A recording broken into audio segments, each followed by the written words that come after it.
I am absolutely thrilled to be speaking with Joseph Shirley. He is the composer for Star Wars: The Book of Boba Fett and season 3 of The Mandalorian. Thank you so much for chatting with me today about Star Wars, Joseph. Thank you, Mike. Appreciate you having me. And feel free to call me Joe. That's what friends call me. Okay, okay, Joe. Yeah, Yeah. thank you. I'm actually really excited to talk to you. If I had to make a list of people this year that I wanted to chat with about their work on The Mandalorian, you would be very, very close to the top. So this is awesome for me. I want to start where I always start, which is to ask you, what was your relationship with Star Wars growing up? Now, before we started recording here, you showed off some of your 1977 original Star Wars action figures. So I'm guessing you Yeah. were a fan when you were a kid. I was a major fan as a kid for sure. And as I was showing you these action figures, which I keep in the studio all the time, they kind of sit at the top of my desk, overlooking the work that I do to make sure that it's okay, by their standards. But no, I mean, I would collect these little action figures as a kid. I don't know, probably when not 8, 9, 10. My folks would bring me to the flea market. I'm from Jackson, Mississippi, and there's a flea market there. And there was this one lady who just always had, random old action figures, and we would immediately, I would just track straight to her and just see if she had any new ones, whenever we showed up, as the months went on. And yeah, I mean, I was always crazy about getting the originals, I mean, I Yeah. was a big baseball collector back in the day, baseball card collector back in the day. Um, and it kind of, as soon as I saw Star Wars, I was like, I want all those action figures too. But I really wanted the originals, like probably my favorite one is the C3PO. But you can tell, like on the, you probably know this, but like by looking at the back, on the back of their leg, if it had the, Sometimes what on the trading. bottom of their feet as well. Yeah. Yeah, it'll say 1977, which is the year that they first started making these. I just thought it was so cool. Yeah. But yeah, I watched Star Wars as a kid and just fell in love with it. I mean, it was like just a mind-blowing story, mind-blowing world. Like the music drew me in so much as it does for everybody. I mean, it's like some of the greatest stuff ever. So I was just like totally taken by it, so that's where my love for this universe, the Star Wars universe, started for sure. That's awesome. Yeah. So I want to Yeah. ask you about your early film composing career.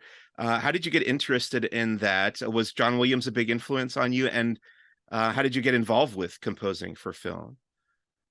John Williams was definitely a big influence. I mean, I think when I first watched Star Wars, I didn't know, you know, why I was feeling certain ways. When you're that young, you don't know why you maybe feel a certain way, but like as you grow older, there, for me, it was like, oh my God, it was, not only are the stories and the characters so strong, but it was the music. I mean, the music made you fall in love with this world so much, and it added so much to the world building of the whole idea and the whole universe. I mean, it takes these weird aliens and robots and humanizes them in a certain way that like really you truly you care for R2D2, like you truly care for this, inanimate but this just puppet on screen. Mhm. I mean, it's crazy.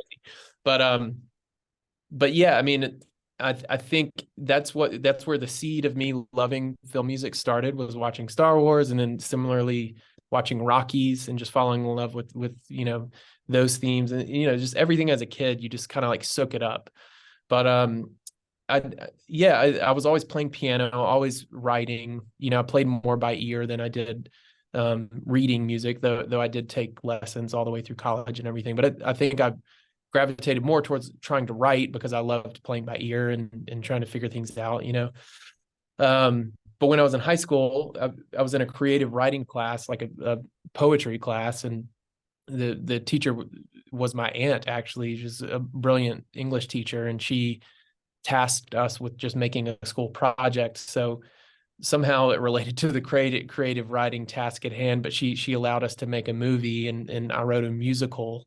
And I guess we were dealing with Huckleberry Finn, the Adventures of Huckleberry Finn, but um, I, I wrote a musical that dealt with that story with a bunch of songs, and had my friends come in and we recorded their vocals. And just on the family computer at my house at the time, like, yeah. And it was probably like, it was really crappy, I'm sure, but it was a really fun experience is to write this music and then go out with a camera and shoot it and have my friends sing their parts, on screen and everything. So we made that as a class project, and it definitely just like opened my mind up to like, oh my God, it is so fun to write music for like a visual medium and write music for even just like a sort of gritty independent guerrilla class project film like that. I just fell in love with it. So yeah, and but was constantly writing and composing, and then went on to get my composition degree in New Orleans, and continued to write, and yeah, it was just sort of that was the track for me. Great. So I was going through your IMDb, and before your Star Wars work, you were credited as a score programmer on movies like Ryan Coogler's Black Panther, a music arranger on Christopher Nolan's Tenet. When I see these credits, I'm always wondering, what are these roles? What do these roles specifically mean, and how do they contribute to the finished score for the films?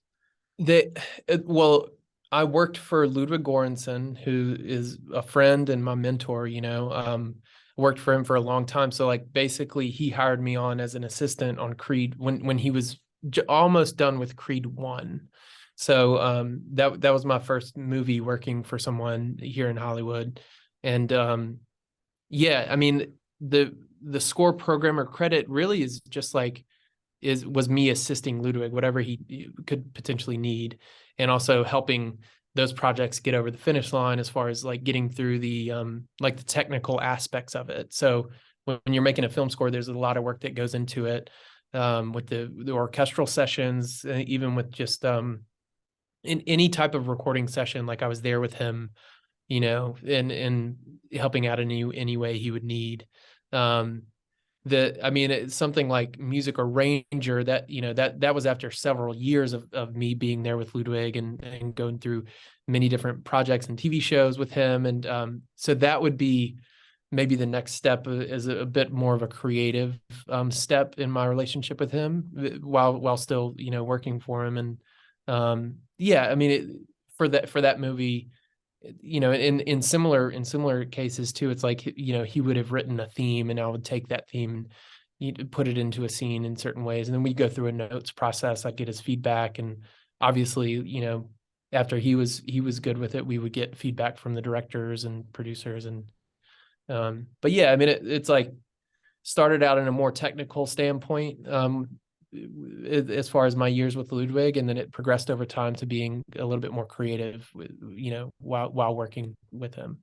Okay, and obviously that advanced to the point where we get to the Book of Boba Fett, and you step into the role as the main composer, with Ludwig writing the main theme, right? So Right. tell me a little bit about how that came about for you. How was that decision made that you would be the main composer for the Book of Boba Fett, and what was your approach to that project and its characters? Yeah, I mean, well, it was a thrill. I'd say that. I mean, I was just so like beside myself excited. Ludwig wrote a great theme. We had some discussions. I had chats with him, and then then we had a meeting with John and Dave, and those guys are just so trusting of their collaborators. And they put a lot of trust in Ludwig too, but luckily they trusted me with taking the reins as far as like the underscore for that show. And it was just such a joy, to be honest. Like I just have always loved working with John and with Dave on these last couple seasons, and now Rick and Robert Rodriguez was, on the Book of Boba Fett. Anyway, these guys are just like so fun to work with, I have to say. So but as far as the approach, I mean, it was really just like Ludwig wrote a great theme, and then I took that and sort of like I did additional music on season 2 of The Mandalorian. So I was very much involved with that season. And when Boba Fett first showed up in season 2, that was a new sound that we gave to him, and I was familiar with that material. And I took some of that stuff and then took Ludwig's new main theme and sort of like used it in certain ways throughout the show to help hopefully help clarify the timelines, because the timelines, it was so back in, it's like a present day and then a past, and then we're getting the whole backstory of him coming out of the the Sarlacc pit, Mhm. so like there were multiple timelines to address, and so we tried to sort of like address those musically in some way. And yeah, but a lot of it, I love like getting under the hood on music theory and like arrangement. And if Ludwig provides a theme that has that much to break down and play with, it's extremely fun for me to sort of like find new ways to present that material, but still make it hopefully still make it feel like it's all part of the same texture and sound. So I just had so much fun on that show.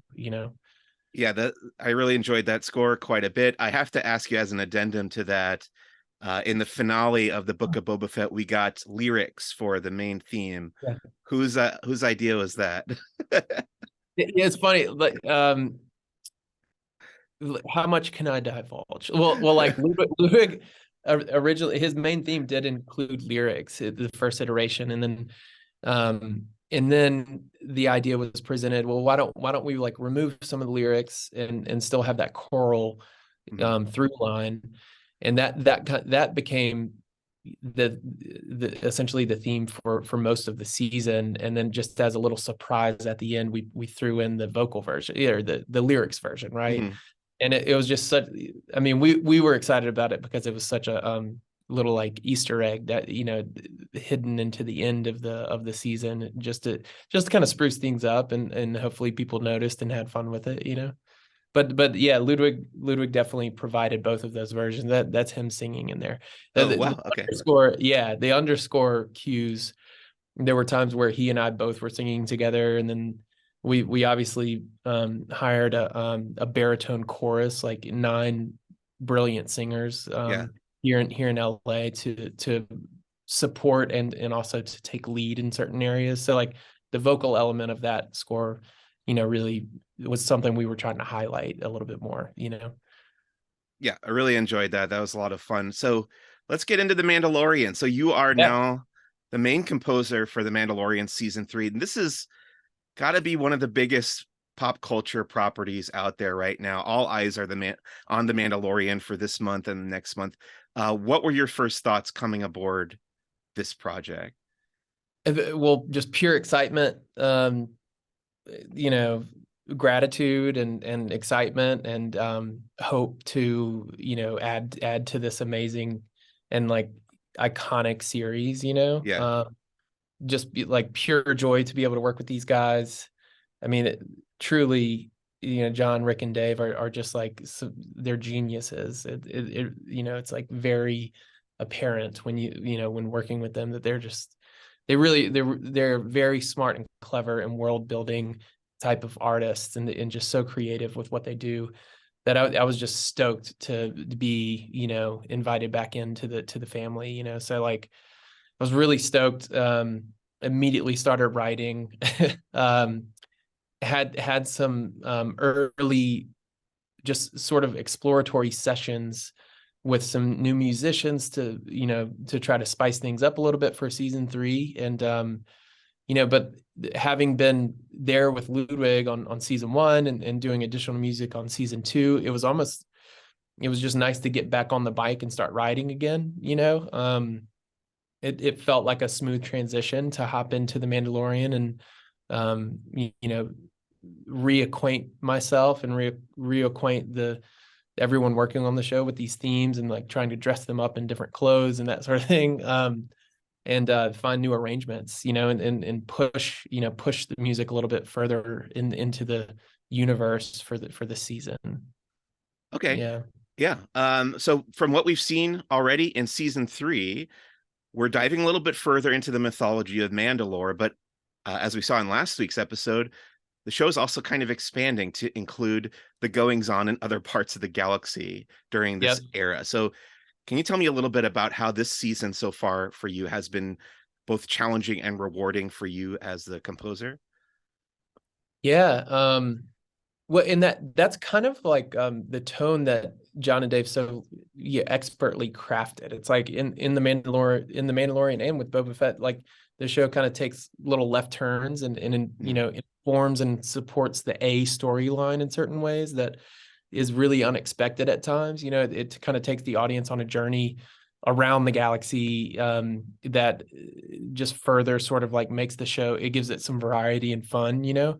So the episode on Coruscant was just so cool because that kind of like that carries on and informs what is happening there. Almost like the prequel trilogy, you know, it's like dealing with times and places that sort of inform other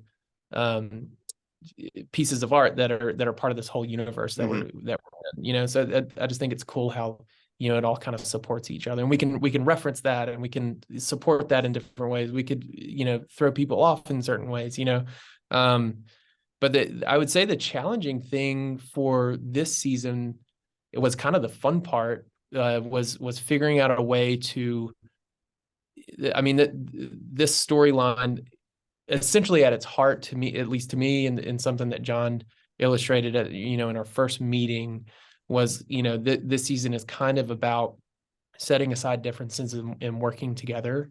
And like, without saying too much, you know, I don't know when this would air with you, Mike, but you know, it is about new characters setting aside their differences and you know, working towards one common goal. And musically, what was fun was trying to find a way to sort of unite different people from different religious background, you know, quote unquote religious backgrounds or mythology, unite them musically in certain ways. I mean, there are times where it's like we're talking about the Mandalorian, you know, this is season 3, like we need to play that Mandalorian theme. And you know, once you know, kind of fun way I tried to utilize that was like using that theme to unite different types of Mandalorians and different, I guess, cults, you know, in certain ways, and different groups of them.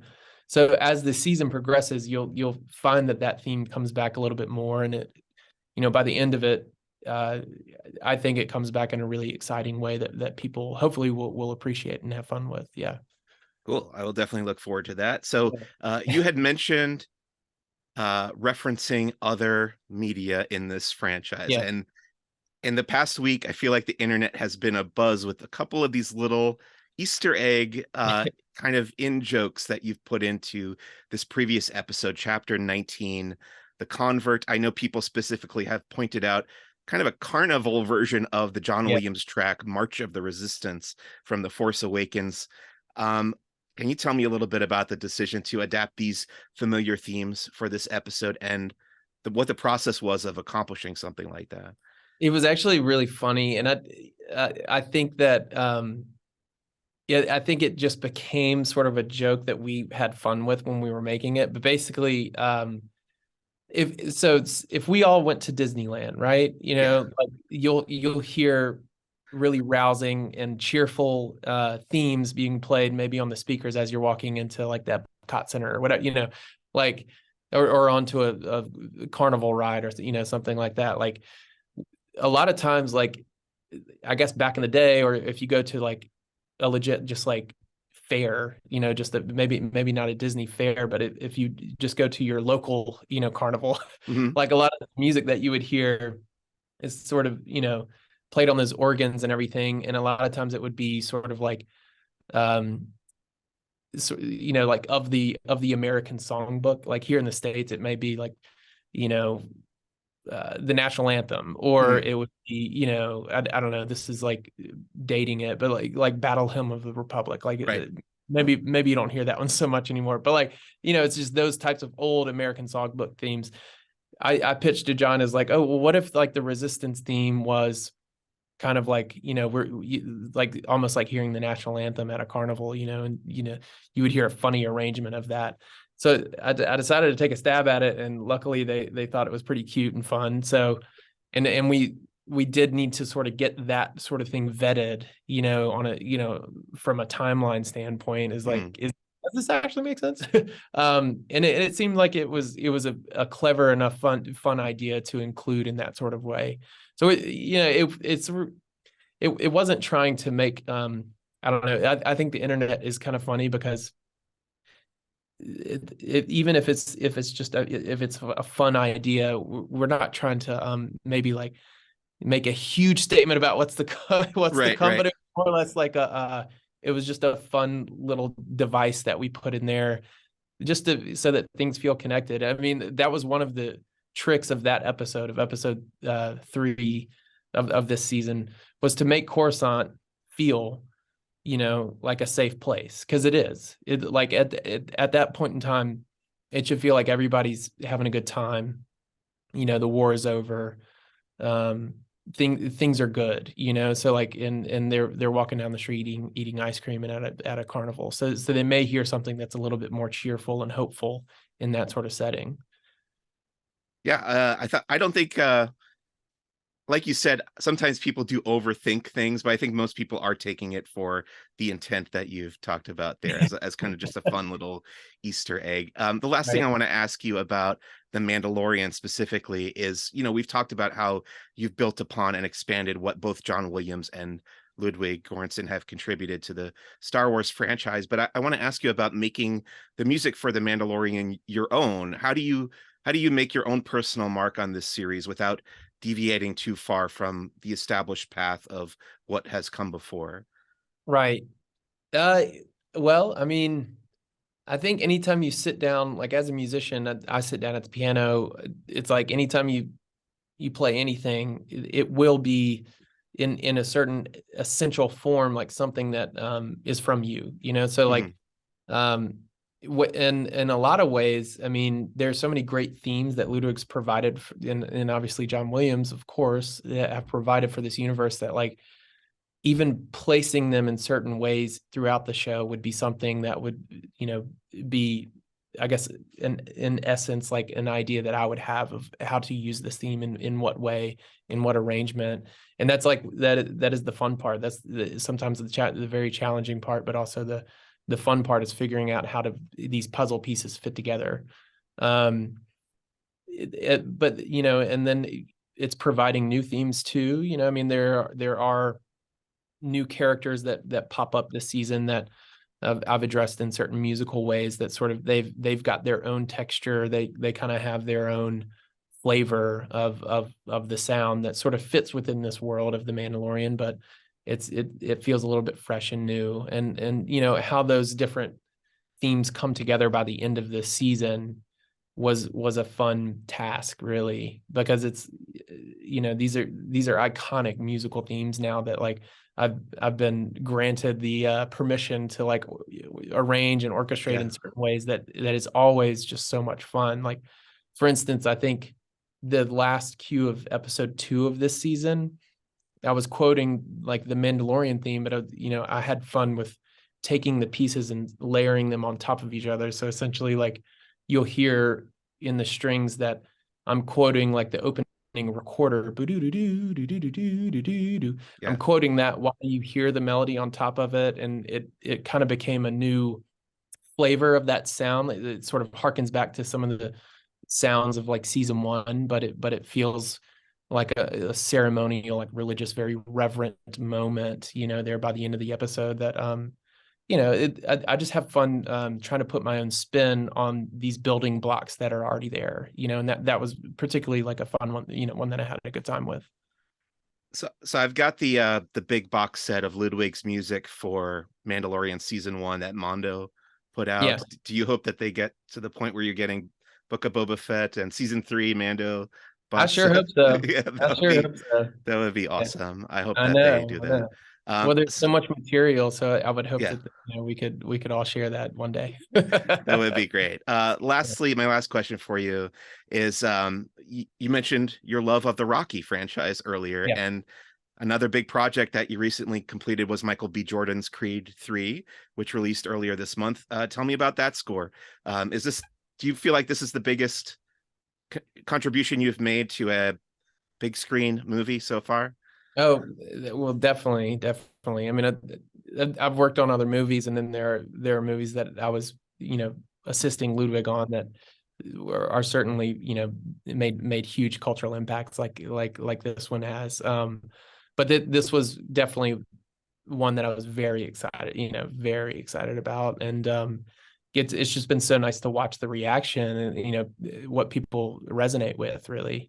And Michael Michael put his own stamp on this movie in such a way that it makes the whole franchise, even me, like being a fan and knowing these movies really intimately and knowing Creed 1, Creed 2 as well, like he put his own spin on it. So we found ways to sort of make it feel fresh and musically and make it feel new, and while still honoring kind of like what has come before.